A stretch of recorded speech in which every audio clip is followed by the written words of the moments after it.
The problem that I chose to challenge in my argument essay assignment was the specific part of neighborhood interaction that has to do with how two widely different groups of people can come together as one community, uniting in a way that is both non-destructive and capable of furthering the growth of the neighborhood. I've learned through my experiences living in a new and very different community than I'm used to, uh, community where you come to feel a real sense of fellowship and a connection with others in the area. I think it's super important. The main question that I wanted to answer was, how can people that are new to a community make it better and at the same time become a welcomed addition?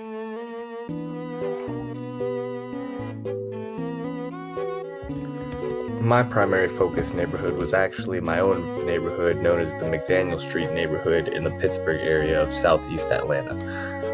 You could call it a hood, but it's growing and changing very quickly, and you can see the residents interacting in new ways that I've never seen before. I decided to word my questions in a understandable and simple manner that the average person in the neighborhood would get. I did this because I wanted straightforward answers that would provide me with real insight to the actual feelings my neighbors have. I decided to word my questions in a understandable and simple manner that the average person in the neighborhood would get. I did this because I wanted straightforward answers that would provide me with real insight to the actual feelings my neighbors have. I decided to word my questions in a understandable and simple manner that the average person in the neighborhood would get. I did this because I wanted straightforward answers that would provide me with real insight to the actual feelings my neighbors have.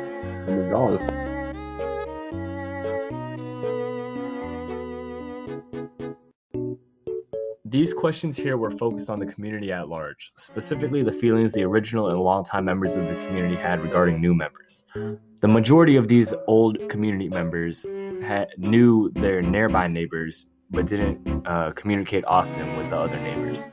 They didn't care particularly much for newcomers in their neighborhood. The majority of these longtime neighborhood members don't care a lot for newcomers in the neighborhood. They either don't care or they're fairly indifferent about it. The rest of them either hate them and want to keep them out because they think outsiders are raiders. Many of the neighborhood old heads actually feel that newcomers fail to blend in with the community.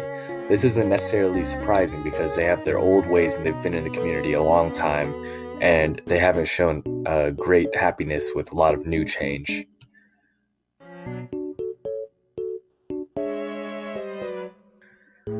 Regardless of their questionably stubborn mentalities, the majority of residents in the neighborhood actually care lots about the community's future and success. I would say this is probably due to the fact that they have deep roots in the area and they could all benefit from good changes in the future. Due to the fact that the majority of residents care about the future success of their neighborhood, participation in the neighborhood is actually pretty decent. Most of them are at least somewhat hands-on and do donate some of their own time to the area and improving it.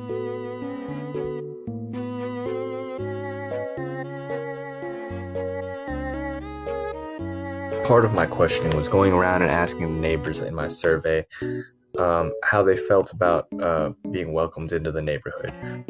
Most of the residents are actually pretty split, with about 41% saying they felt welcomed, the other 41% saying they didn't, and then the rest of them remaining.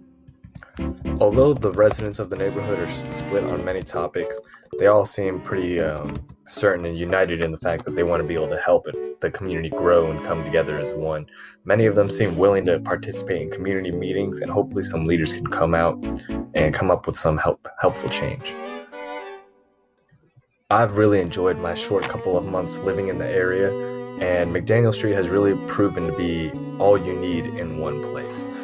The neighborhood community is super strong, and it really helps you learn how to navigate in a new area, and I've learned through first-hand experiences that it's very important for newcomers to live their lives in a way that is non-intrusive to an area's shared way of life, especially considering the fact that most locals have a very low likelihood of moving out of the area. Many communities today don't have that closeness that they need, that closeness that really helps people come together in a community. Underprivileged communities are more close-knit in my opinion because they've gone through similar pains and the same adversities, and it can help them really grow in really great ways, and a lot of good change can happen for the community.